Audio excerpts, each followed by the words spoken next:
Aslında 27 Mart'taki görüşmeye basına yansıdığı ve gördüğümüz bağlamlar için ancak değerlendirebileceğim. O bağlam içinden baktığımızda önemli oranda ben devlete de konuşulduğunu, hatta devlet iktidar merkezine daha çok konuşulduğunu düşünüyorum. Kürtlere tabii Kürt siyasal hareketi ve kurumsal yapısına ve topluma da konuşan yanları var. Ama mesela dar yaklaşılmamalı söyleminin hakikaten önemli bir kısmı belki Kürt toplumuna ve siyasetine dair olabilir ama öte yandan dediğiniz gibi devlete dair. Fakat devlete asıl konuşmalardan bir tanesinin, yani birkaç başlıkla söylersem o görüşmede, demokratik entegrasyona dair çizdiği çerçevenin kendisi aslında büyük oranda devletin ne yapması gerektiğine dair beklenti içeriyordu. Hatırlarsanız ifade fikir özgürlüğü, örgütlenme özgürlüğü, kimliğin tanınması, kadın özgürlüğü ekseninde Cumhuriyet'in demokratikleştirilmesi kastlı bir entegrasyon tarifi yapıyor. Yine işte bir müzakere sürecinden bahsediyor. Bu sürecin bir müzakere ve zaman alacak bir mevzu olduğunu da ilk defa bu kadar net ve çerçeveli bir biçimde söylüyor. Bu devletle kurulmuş ilişkiye de hatırlatma anlamında aslına bakarsanız. Öte yandan şu mesela diyor, bir yerde şu söyleniyor. Biz geriye dönmeyeceğiz. Geriye dönüş yok diyor. Dönüş yok dediği yer sadece Kürt siyasi hareket ya da Kürtlere değil, ağırlıklı olarak devlete dönük bir söylem. Çünkü devletin Kürt politikası hala bölge ve içeride Türkiye'deki Kürt politikası güvenlik perspektifini aşamıyor. Güvenlik perspektifinin de dayandığı ana gerekçe tırnak içinde bölücülük kavramı içerisinde şekilleniyor. Silahlı güç olma meselesi üzerinden şekilleniyor. Tam da bu noktada aslında askeri bir güç değil, politik bir güç olarak Kürt siyasetinin var olma ve Kürt meselesinin çözülme ilişkisini yeniden hatırlatıyor ve bu hatırlatmaların önemli bir kısmının da devlet ve iktidar mekanizmalarına ait olduğunu düşünmek gerekiyor. Kuşkusuz her iki, hem Kürtler hem devlet hem Kürt siyasal kurumları hem devlet bürokratına ait yapılar, politika yürütücülere genel olarak bir şey söylüyor ama pek çok hatırlatmaları içerdi. Ben 27 Mart görüşmesinin genel çerçevesinin 27 Şubat mutabakatında eksik bırakılmış, daha doğrusu anlaşılmak istenmemiş bazı şeylerin altının güncel pratik politika açısından çizilmesi olarak da görüyorum. Onu da söylemiş olayım. Aslında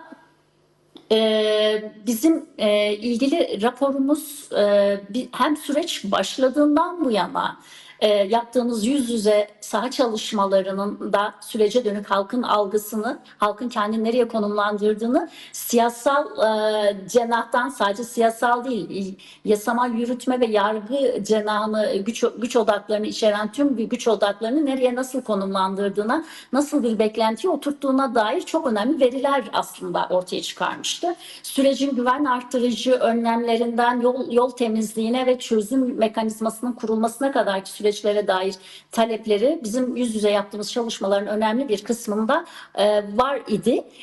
Ve onun dışında sadece yüz yüze çalışmalar değil, sosyal medya araştırmaları, sosyal medya tartışmalarının üzerinden de Kürt meselesi ve çözüm sürecinin nasıl nereye oturtulduğu, dahası bu sürecin sosyal medya platformunu, yeni dijital sosyal alanı nereye konumlandırdığını ve hangi söylem ve normlarla konumlandırdığını da tartışan raporlarımızla birlikte bunu kurmuştuk. Ve bizim aslında bütün raporlarımızda öne çıkan bazı ortak şeyleri belirtmek istiyorum. Bir kere çok güçlü bir biçimde yapısallık problemine işaret ediyor aslına bakarsanız tüm çalışmalarımız, halka yüz yüze yaptığımız, sokakta yaptığımız çalışmalar. Ciddi bir yapısal değişim beklentisi ve aslında aynı zamanda yapısal olarak güçlenme beklentisi yüklenmiş durumda barış sürecine.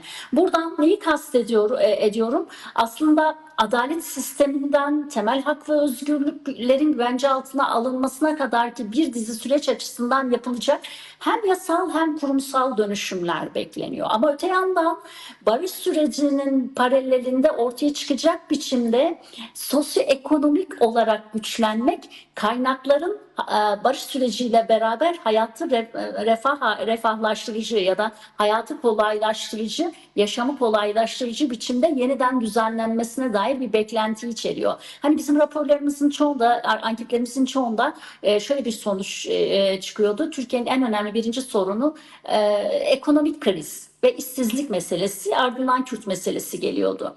Fakat burada insanların Kürt meselesini ekonomik kriz ve yoksulluk meselesinden, işsizlik meselesinden ayırmadığını, bugün güncel olarak yaşanan bu ekonomik kriz bağlamının, ekonomik meselelerin kökenine de Kürt meselesini savaşı oturttuğunu, dolayısıyla savaşın bitirilmesi, barışın oluşması ve çözümün ilerlemesinin doğal bir sonucu olarak ekonomik bir ferahlamanın da mümkün kılması gerektiğini, ekonomik girdisini fark edemeyen toplumun çözüm sürecinin nasıl geliştiğine dair bir şüphesi olabileceğini ifade eden yanlar taşıyordu. Hani yapısal dönüşüm ve güçlendirme meselesinde bunu da söylemek gerekiyor.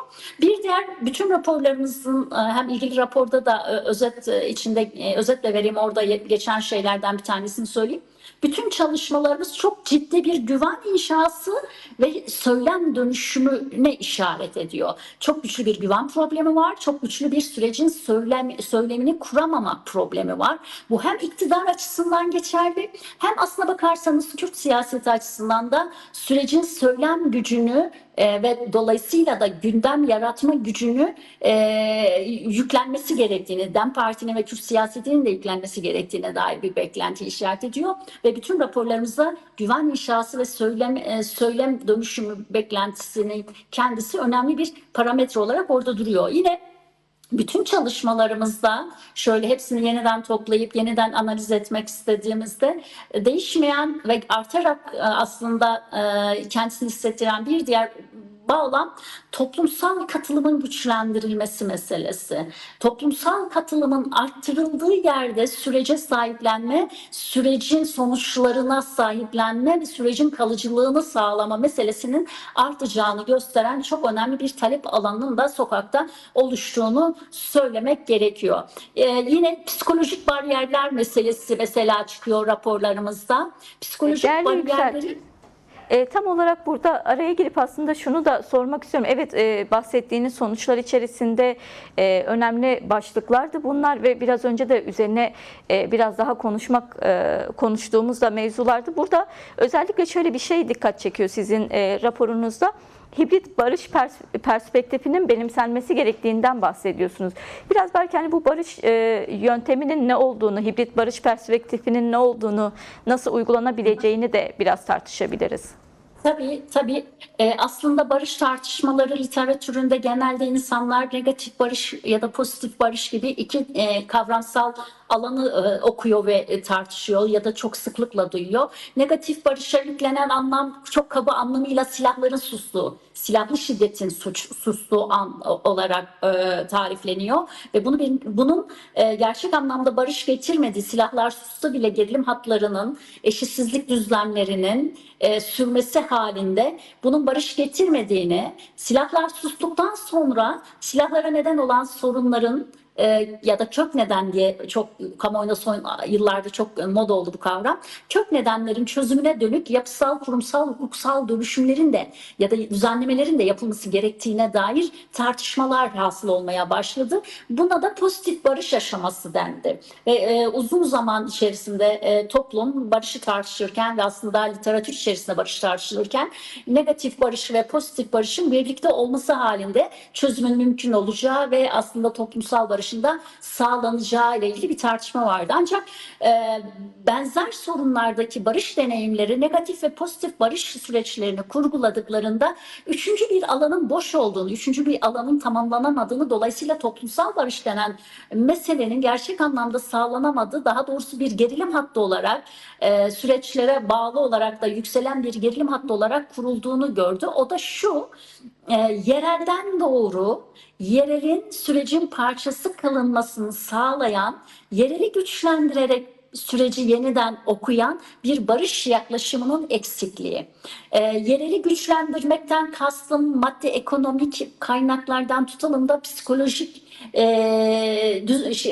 güçlendirmelere kadar bütün süreçleri işliyor. Ama tüm bu süreçlerin yerelden doğru güçlendirilmesi ve yerelin sürecin parçası, sürecin şekillendiricisi olabilecek biçimde bir üçüncü alana ihtiyaç olduğu tartışması öne çıkmaya başlıyor. Dikkat edin, örneğin işte Afrika deneyimi, Güney Afrika deneyimini düşünün, Kolombiya deneyimini düşünün, İrlanda deneyimini düşünün ve benzer deneyimleri düşünün. Negatif ve pozitif barış literatürüne uygun gelişmeler sağlanmaya çalışılmış olmakla birlikte gittiğinizde buralarda aslında şunun toplumsal kabul görme, toplumsal güçlenme, tabandan güçlenme ve tabandan doğru sürecin yeni düzenin parçası olmayla ilgili kısımların eksik olduğunu ve bir türlü barışın gerçekleşememiş olduğuna dair tartışma ve gözlemler çok fazla dile geliyor. İşte tam olarak hibrit barış tartışması da buradan açığa çıkıyor. Hibrit barış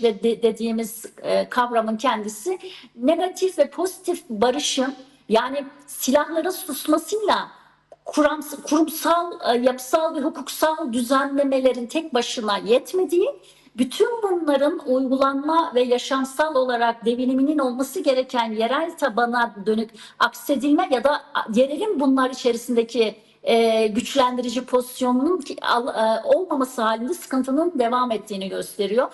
Kürt meselesi gibi iç içe geçmiş toplumsal meselelerde uzun vadeli savaşların ortaya çıkardığı büyük psikolojik bariyerler ve aslında zihinlere kadar oturmuş paylaşım eşitsizliklerinin kendisinin giderilmesinde ve bazı travmaların büyük oranda onarıcı adalet çerçevesinde tamir edilmesinde tam olarak hibrit barış modelinin kendisinin de etkili olacağına dair bir tartışma var. Ve Kürt meselesinde hibrit barış modelinin de hibrit modelin de düşünülmesi gerektiğine dair rapor bir çerçeve sunmaya çalışıyor.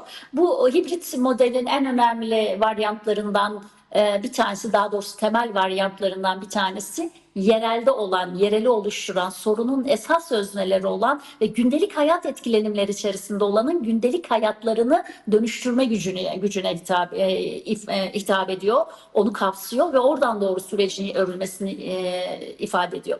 Evet, Yani çok uzatmadan şunu söyleyeyim. Aslında özünde hibrit barış modeli silahları kullanan tarafların silahları durdurmasından yasal kurumsal düzenlemeleri yapması gerekenin yapmasına kadar ki sürecin dışında kalan, bunlar ama bütün bu süreçlerden etkilenen ve gündelik yaşamını kuran yerelin toplumun katılımına alan açmasını, toplumun sürecin parçası kılınmasını hedefliyor.